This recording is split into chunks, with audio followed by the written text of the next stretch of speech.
अब किस तरह इंडिया का मुकाबला करना चाह रहे हैं? इंडिया पागल है यार, कोई जंग में आएगा और आके अपनी इकोनॉमी जो 560 बिलियन डॉलर के रिजर्व उनके पास पड़े हुए हैं और हमारे पास 5 बिलियन डॉलर के रिजर्व है, वो भी किसी के उधार पे, ठीक है।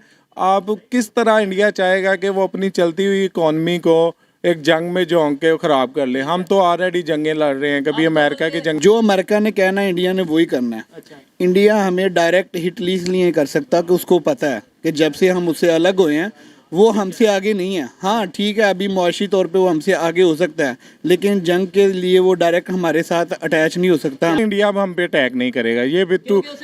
इंडिया अब अटैक करेगा वो तब करेगा जब हम बहुत वीक हो जाएंगे, तो वो हमसे लेंगे गिलगित बल्तिस्तान और कश्मीर। तो वहाँ पे तो ऑलरेडी प्रोटेस्ट चल रहे हैं। पाकिस्तानी जैसे भी है ना, लेकिन ये अपनी गैरत के मामले में, अपनी इज्जत के मामले में इतने खुददार हैं कि अगर इनके एटॉमिक पावर को किसी भी किस्म का कोई खतरा भी होता है ना, तो इंशाल्लाह ये उससे पीछे नहीं हटेंगे। इन्हें मरना पड़ा ये उसके लिए मार पड़ेंगे, लेकिन उसको खतरे में नहीं डाल सकते। उसमें एक ही चीज नजर आ रही है कि वो कहीं ना कहीं कोई बिग डील चल रही है। बिग डील में क्या हो सकता है? बिग डील में सिर्फ और सिर्फ एक ही चीज नजर आती है, कोई 100 बिलियन डॉलर्स की कोई आपको पैकेज आ जाएगा अमेरिका की तरफ से या कहीं भी की वर्ल्ड बैंक या कोई भी बदले में, उसके बदले में आपको एटॉमिक जो हमारा प्रोग्राम है वो हम गिरवी रखवा देंगे। न्यूक्लियर पावर को आप गिरवी रखवा देंगे।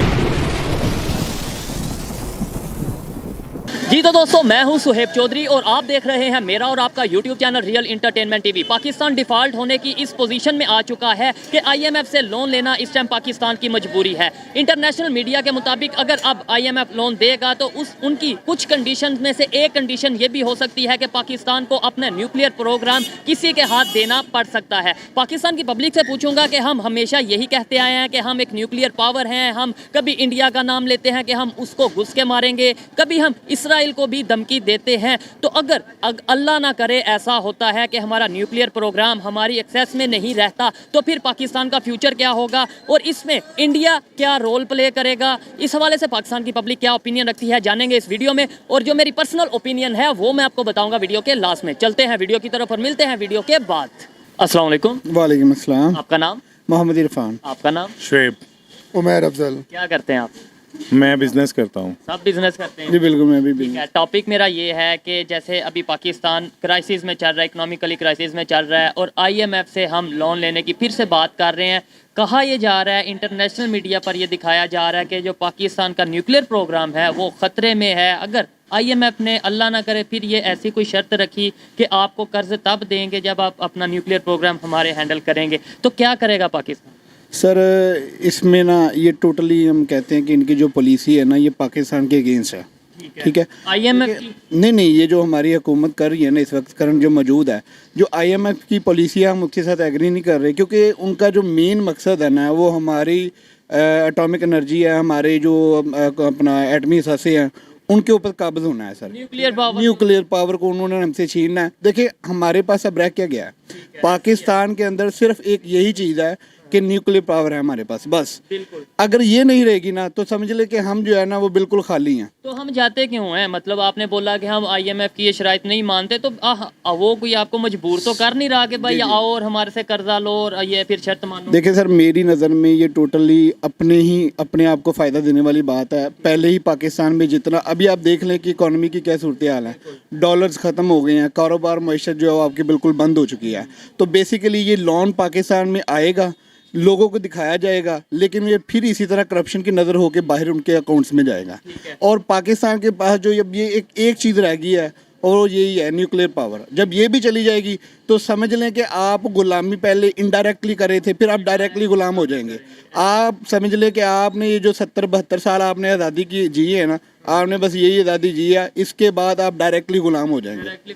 आप इस पे क्या कहना चाहेंगे? अगर जैसे इंटरनेशनल मीडिया पे दिखाया जा रहा है, इवन पाकिस्तान के मीडिया पे भी बड़े से लोग ये बात कर रहे हैं कि भाई जो हमारा न्यूक्लियर प्रोग्राम है वो ख़तरे में है, इंटरनेशनल पावर्स ये चाह रही हैं कि किसी तरीके पाकिस्तान से न्यूक्लियर प्रोग्राम लिया जाए, जिसमें हम कभी इंडिया का नाम लेते हैं, कभी अमेरिका का। क्या कहना चाहेंगे? असल में मैं पार्शली भाई से सेकंड करता हूँ, लेकिन एक पॉइंट से एग्री नहीं करता। असल में अगर आपने इकोनॉमी को देखना है तो उसको स्टेबल करने के लिए हमें आईएमएफ के पास जाना पड़ेगा। उसकी बहुत सी रीज़न्स हैं, क्योंकि आपके जो दोस्त ममालिक हैं वो आपको मदद भी उसी सूरत में करेंगे जब आपके पास एक प्लान होगा। उसके अकॉर्डिंगली आप चलेंगे तो आपको दोस्त ममालिक भी से हेल्प कर देंगे, फिर आपके पास डॉलर आ जाएंगे या जो भी मामला है। असल में सबसे पहले अगर आप चाहते हैं आप इसको देखना चाहते हैं कि हमारे एटमी असासे कहीं ख़तरे में तो नहीं है या रिस्क पे तो नहीं है, उसके लिए आपको सबसे पहले देखना पड़ेगा रजीम चेंज। जो रजीम चेंज हुआ है, आई थिंक जितना मुझे समझ आया है या जितना हमने सुना है मीडिया पे या जितना उसको फॉलो कर रहे हैं सारे मामले को, मुझे उसमें एक ही चीज़ नज़र आ रही है कि वो कहीं ना कहीं कोई बिग डील चल रही है। बिग डील में क्या हो सकता बिग डील में सिर्फ और सिर्फ एक ही चीज़ नज़र आती है, कोई $100 बिलियन की कोई आपको पैकेज आ जाएगा अमेरिका की तरफ से या कहीं भी की वर्ल्ड बैंक या कोई भी बदले में?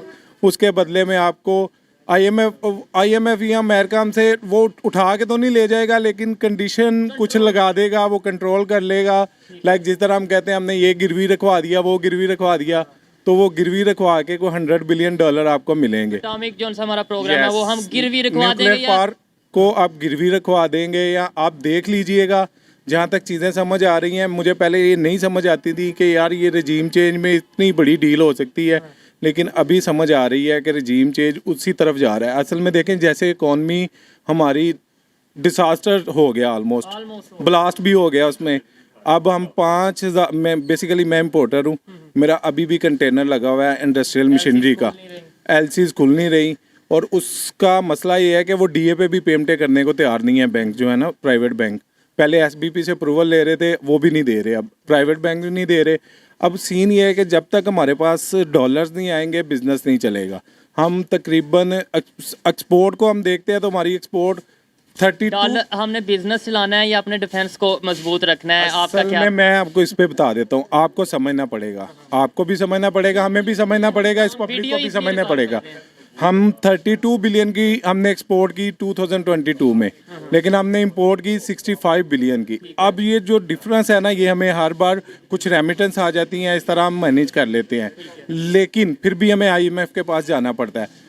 जब तक हम एक्सपोर्ट को इंपोर्ट के लेवल पे नहीं ला सकते, तब तक हम IMF के पास बैठे रहेंगे, उनकी शराइत मानते रहेंगे।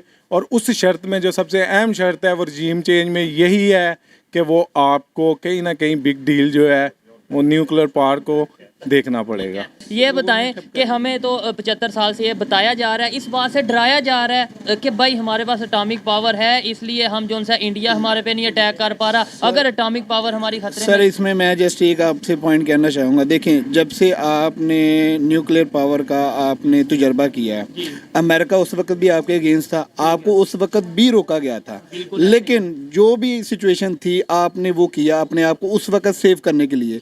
ये पॉलिसी तब से चल रही है बैकबोन पे, आपको वो इस चीज़ से महरूम करना चाहते हैं। अब वो आपको मुआशी तौर पे कमज़ोर करना चाहते हैं। आप ऐसी कौम है कि जो आप उनको फिज़िकली तौर पे उनको कमज़ोर नज़र नहीं आते, लेकिन वो मेंटली तौर पे आपको कमज़ोर करेंगे, मुआशी तौर पे आपको कमज़ोर करेंगे, आपको इतना तंग कर देंगे कि आप उनके आगे घुटने टेक देंगे और उनको सब कुछ देने के लिए। तंग हम खुद हो रहे हैं, वो तो नहीं कर रहे। अच्छा, इंडिया को कोई फायदा है इस चीज़ का? कहा जाता है इंडिया भी बेसिकली सर देखें, जो अमेरिका है इंडिया उसके साथ है, उसके पीछे है। ठीक है। जो अमेरिका ने कहना है इंडिया ने वही करना है। अच्छा, इंडिया हमें डायरेक्ट हिट इसलिए नहीं कर सकता कि उसको पता है कि जब से हम उससे अलग हुए हैं वो हमसे आगे नहीं है। हाँ ठीक है, अभी मुआशी तौर पे वो हमसे आगे हो सकता है, लेकिन जंग के लिए वो डायरेक्ट हमारे साथ अटैच नहीं हो सकता। क्या हमारे से वो मुकाबला नहीं कर सकता, अभी भी नहीं लेकिन कर अगर सकता। हिस्ट्री देखें तो 4 उसमें मैं आपको बताऊं, वो भी हमें जो पढ़ाया गया वो कुछ और था, हिस्ट्री कुछ और थी। देखिए मेरी बात सुने, मैं आपको बताता हूँ अब किस तरह इंडिया का मुकाबला करना चाह रहे हैं। इंडिया पागल है यार, कोई जंग में आएगा और आके अपनी इकॉनमी जो 560 बिलियन डॉलर के रिजर्व उनके पास पड़े हुए हैं और हमारे पास $5 बिलियन के रिजर्व है, वो भी किसी के उधार पे। ठीक है, अब किस तरह इंडिया चाहेगा कि वो अपनी चलती हुई इकॉनमी को एक जंग में झोंक के खराब कर ले। हम तो ऑलरेडी जंगें लड़ रहे हैं, कभी अमेरिका की जंगें लड़ रहे हैं। इनकी बात को सेकंड करता हूँ। अब तो अगर हमें डराना है ना, या ये चकमा देना है या चूरन बेचना है, तो वो हम अफगानिस्तान का बेच देंगे। हाँ, वो शायद बिक जाए, क्योंकि इंडिया अब हम पे अटैक नहीं करेगा। ये बिट्टू इंडिया अब अटैक करेगा वो तब करेगा जब हम बहुत वीक हो जाएंगे, तो वो हमसे लेंगे गिलगित बल्तिस्तान और कश्मीर। तो वहाँ पे तो ऑलरेडी प्रोटेस्ट चल रहे हैं गिलगित में कि आपको शायद अगर यस, मुझे आइडिया उस बारे में भी। लेकिन देखें मेरी बात सुने, जब तक आप लोगों को खाना पीना जो उनकी ज़रूरियात है वो पूरी नहीं रियासत करेगी तो लोग आपके साथ नहीं चलेंगे। ये हमारे जो ऊपर माइंड बैठे हुए हैं ना, जिनको हम इस्टेब्लिशमेंट कहते हैं, उनसे खुदा के लिए अल्लाह का वास्ता है इस मुल्क पर रहम करें, अपने मैंडेट में रहें। हमें आपकी खिदमत की नहीं ज़रूरत, आप बॉर्डर्स को कवर करें, आपकी वही बहुत मेहरबानी है। उसके बाकायदा बाकी छोड़ दें, इन पे इनको मौका दें। बांग्लादेश भी यहाँ से बना है, वो 40 बिलियन रिजर्व लेके बैठा हुआ है, हम 5 बिलियन पे बैठे हुए हैं, वो भी नहीं है हमारे। खुदा के लिए इस मुल्क में बिजनेस होने दें। और मजे की बात यह है, बाद में हम ये तो कह देंगे एक बहाना तुम्हारे पास है कि भाई इंडिया ने इन्वॉल्वमेंट की, जैसे बांग्लादेश असल में में- की, इंडिया ने उसमें इन्वॉल्वमेंट। सर वो करेंगे इन्वॉल्वमेंट, देखें उनकी इन्वॉल्वमेंट रहेगी। हम जब वीक ही इतने हो जाएंगे तो उनकी इन्वॉल्वमेंट हम पे और ज़्यादा हो जाएगी। जब आप स्ट्रांग होंगे, आप करते रहे इंडिया में इन्वॉल्वमेंट, उनको परवाह भी नहीं है। वो बिलियंस में वो इंडस्ट्री आईटी पे खर्च कर रहे हैं, वो बहुत सारे मामलात कर रहे हैं। आपकी एक इंडस्ट्री मुझे बता दें, आपने टेक्सटाइल सेक्टर आपका 18 बिलियन पे क्लोज हुआ इमरान खान के दौर में, आपने आके उसका भी बेड़ा गर्क कर दिया, 5% पे वो वापस चला गया। सारा बांग्लादेशी जबकि उन्होंने एप्टमा ने इमरान खान से कमिटमेंट की थी कि अगर यही पॉलिसीज़ आपने हमारे लिए रखी तो हम 2024 50 बिलियन पे क्लोज करेंगे, 18 से 50 बिलियन पे क्लोज करेंगे। लेकिन इन्होंने वो पॉलिसीज़ चेंज कर दी। वो सारी उनकी, मैं बेसिकली टेक्सटाइल सेक्टर से इनडायरेक्टली बिलोंग करता हूँ, मुझे सारी उनकी सिचुएशन पता है। लेकिन वो ओवरऑल मेरे ख्याल से अगर यही हाल रहा अभी, तो जो भी, सबसे पहले एक हल बता दूँ, अगर आप हल पूछना चाहते हैं मुझसे, बिल्कुल, वो last में मैंने पूछना था। सिंपल एक ही सोल्यूशन है। चाहे मैं कहता हूँ जी सर आपका बहुत बड़ा माइंड होगा, आप एस्टेब्लिशमेंट है, आपके पास थिंक टैंक बैठे होते हैं, सियासतदानों की यही बेवकूफ़ी है कि उनके पास थिंक टैंक नहीं होते। आपने जिस दिन इलेक्शन करवाने हैं वो पहला दिन होगा हमारा इन प्रोसेस के, हमने जीरो से स्टार्ट लेना है। जीरो से स्टार्ट लेना, लेकिन इलेक्शन भी अगर फेयर होंगे तो। Yes, अच्छा, fair आपने बोला कि अमेरिका और इंडिया एक ही चीज़ है, दोनों वो इंडिया अमेरिका के कहने पे चलता है। लेकिन रशिया के मामले में देखा जाए, रशिया के मामले में अमेरिका ने सैंक्शंस लगाई कि आप ऑयल ना लें रशिया से, लेकिन उन्होंने तो ऑयल लिया और India बिल्कुल ने। धड़ल्ले से लिया। इसका मतलब वो अपनी सर आपकी जो इमरान खान ने कहा था कि हमारी जो फॉरेन पॉलिसी है वो हमारी खुद मुख्तार होनी चाहिए, हमारी अपनी ज़रूरियात के मुताबिक होनी चाहिए कि हमें किस में फ़ायदा है। और इस पे एग्जांपल भी इंडिया की, उसमें हम किसी की गुलाम, बेसिकली उनके कहने का मकसद ये है कि इस चीज़ में हम किसी की गुलामी नहीं करेंगे, किसी का हुक्म नहीं मानेंगे। देखिए हम खुद मुख्तार कौम है, आज़ाद कौम है, ये हमें फैसले कहा खुद गया, अपने लेकिन होने इस टाइम चाहिए। शायद हम जी, इस जी, टाइम बिल्कुल। शायद हम नहीं रहे। जी बिल्कुल, यही चीज़ कह रहे हैं कि इसी तरह, इसीलिए रूस के साथ अगर वो मुआहदे हो जाते, उस वक्त ये चीज़ें हो जाती, तो शायद आज पिक्चर भी चेंज होती। आपकी तरफ आते हैं लास्ट में, बस आपने मुझे ये बताना है कि क्वेश्चन वही है कि IMF अगर ये शर्त रखता है कि आप अपना जो न्यूक्लियर प्रोग्राम है वो हमारे अंडर कर दें या हमारे कहने पर उसे आप जो है वो मैनेज करें, तो हमारे लिए ये बड़ी मुश्किल वाली बात होगी या नहीं? बेसिकली जो एक नैरेटिव डेवलप किया जा रहा है ना, कि ये हमारे में हो रहा है कि नैरेटिव बनाया जाए कि यार इन न्यूक्लियर एसिड से हमारा क्या फ़ायदा है। ये नैरेटिव बन रहा है, नहीं, ये नैरेटिव बनाया जा रहा है, खाना खाने को मिले nuclear- सिचुएशन बनाई जा रही है कि एक आपको बिल्कुल जो कंट्री को ना बिल्कुल लॉस्ट पॉइंट पे ले आएंगे कि लोग मरने के करीब होंगे, वो कहेंगे यार कुछ ना कुछ तो करो। वो कहेंगे हमारे, वो ये खुद अवाम के थ्रू कहेंगे, वो कहेंगे लो जी हमारे पास ये लास्ट ऑप्शन है, ये हम बेच के ना हमारे पास $100 बिलियन आ जाएगा, और लोग कहेंगे यार और वो आएगा। और फिर श्रीलंका की एग्जांपल लीजिए, वहाँ पे भी 50% वो आर्मी देखें, वो जो डॉलर है ना, वो जो डॉलर 250 के राउंड में पहुंचा हुआ है, वो और 100 अंडर 100 आ जाएगा, आपका पेट्रोल अंडर 100 आ जाएगा। उससे क्या होगा, लोग कहेंगे यार ये हमने पहले क्यों नहीं कर दिया था, ये तो हमें ज़रूरत पहले की थी आपने।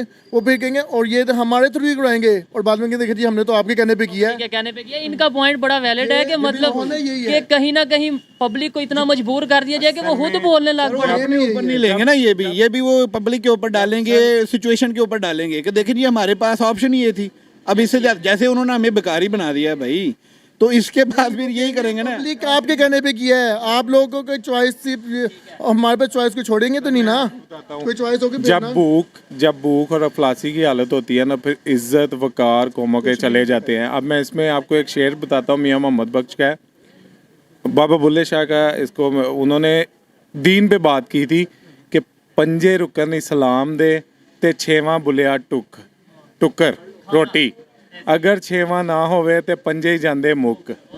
तो मतलब ये कि भाई एडमी साथ से तो बहुत पीछे की बात है।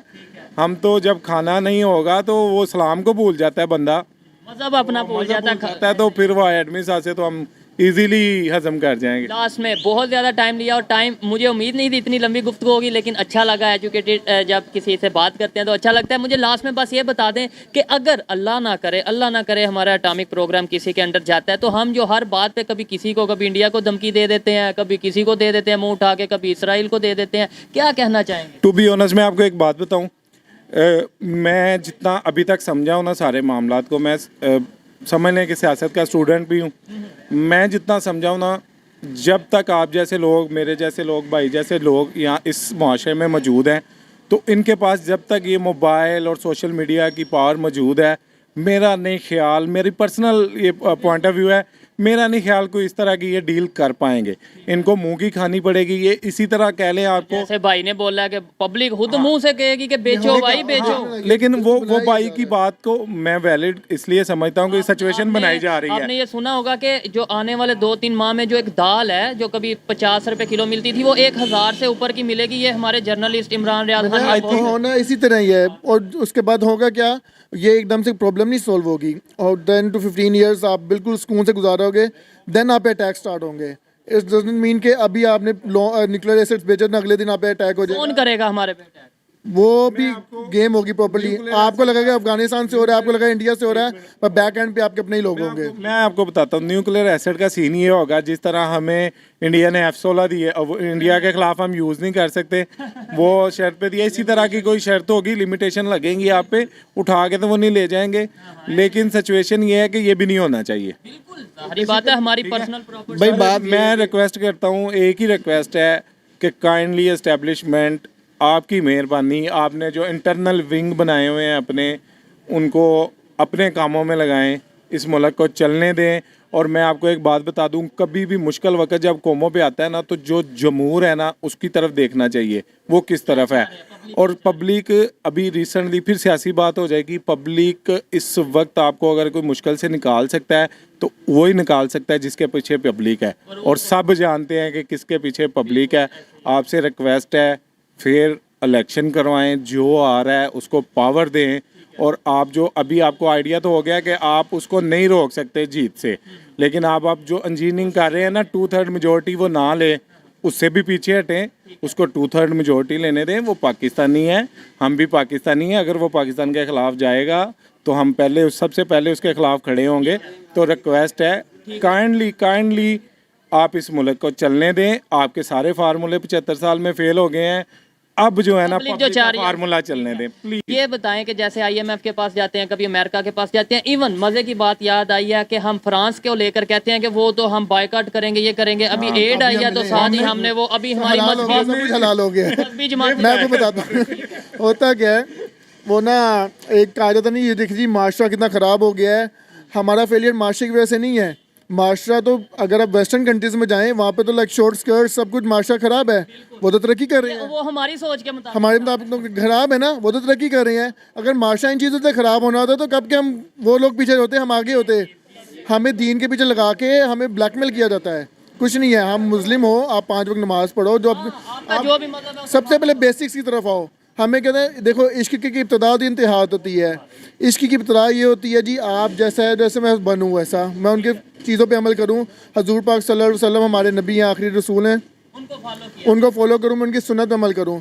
फिर मेरा इंतहा आएगी कि मैं उन जैसे बन जाऊँ, बिल्कुल कि यार मैं उन जैसा बन जाऊँ। हमारे यहाँ पे क्या होता है, और इब्तदा है नहीं, मैंने नमाज़ पढ़नी नहीं, मैंने झूठ मैंने बोलना है, मैंने हर चीज़ करनी है। बस जी दाढ़ी रख लो, तू है कपड़े क्यों पहने, तूने शलवार कमीज नहीं पहनी। अच्छा, मेरा सवाल ये था कि जैसे हम कभी फ्रांस की तरफ, IMF की तरफ, अमेरिका की तरफ जाते हैं, ऐसे ही नेबर कंट्री की अगर बात करें हम, जैसे इसराइल, उस पे श्रीलंका पे मुश्किल टाइम आया, इंडिया ने सपोर्ट की, अफगानिस्तान को सपोर्ट कर रहा है, हम क्यों नहीं अपने नेबर कंट्री के साथ ट्रेड वगैरह रिज्यूम करते, रीओपन करते? सर बेसिकली सबसे पहले तो इन्होंने कभी अपनी नेबर की तरफ इतनी तवज्जो दी ही नहीं है, ना तो इन्होंने अपने मुरासिम कभी इस लेवल पे रखे हैं कि ये आज वो इनको हेल्प आउट करें या वो इनके साथ आएँ। अब देखें ना, ये हमेशा आपने रोना धोना किया अमेरिका ने क्या किया। आप 6 माह से आए हो, आप कहते हो जो हम बड़े जनाबेली बड़ी हुकूमत करने वाले बंदे हैं, हम ये कर, आप 6 माह में आपने इतनी रिकॉर्ड महंगाई कर दी है, तो उस बंदे ने 3.5 साल में नहीं की, आपने 6 माह में उससे 3 गुना बढ़ा दिया। ठीक हो गया। और इस वक्त में आप ये देखें कि जो बंदे आपको सपोर्ट करना चाह रहे हैं आप उनके साथ चलें, आप अमेरिका को ना देखें, आप अपने आप को देखें। ठीक है, मेरा सवाल ये था, बस सवाल बस एक महंगाई भी बोलूँगा। देखिए महंगाई हर दौर में हर जगह हुई है, हर कंट्री में महंगाई हुई है, बट उनका सोर्स ऑफ इनकम बढ़ा है। इमरान खान के दौर में महंगाई हुई थी बट सबके सोर्स ऑफ इनकम बढ़ा था। मैं सवाल का जवाब बस ये दे दें, हमें नेबर के साथ ट्रेड करनी चाहिए या नहीं, उसके बाद आपके फ्रेंड नेबर्स के साथ, इंडिया सबके साथ करनी है। मौका है, अभी भी मौका है। इसमें छोटी सी एक ही बात करूंगा, इस पे एंड करूंगा।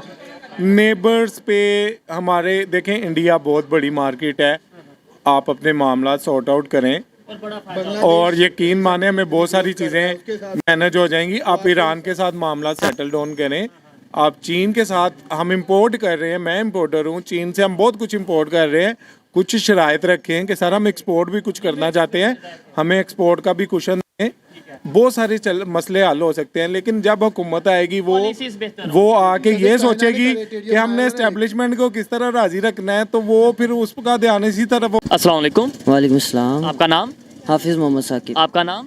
सुराका अतीक। क्या करते हैं आप? मैं स्टडी कर रहा हूँ, क्या स्टडी कर रहे हैं? BS human nutrition and dietetics. ज़बरदस्त। टॉपिक मेरा ये है कि इस टाइम जो पाकिस्तान की कंडीशन है, हम कुछ लोग ये कह रहे हैं टेक्निकली डिफ़ॉल्ट हो चुके हैं और कुछ लोग कह रहे हैं कि हम डिफ़ॉल्ट होने के करीब हैं, और इसी सिचुएशन में IMF से लोन लेना भी हमारी मजबूरी इस टाइम बन चुका है। हमारे प्राइम मिनिस्टर ये कह रहे हैं कि हम उनकी शराइत भी मानने के लिए तैयार हैं। उनकी शराइत में से सुनने में ये आ रहा है कि एक शर्त ये भी होगी, या कहा यह जा रहा है कि जो हमारा एटॉमिक प्रोग्राम है उसे वो अपने कंट्रोल में ले लेंगे। अगर ऐसा हुआ तो क्या होगा?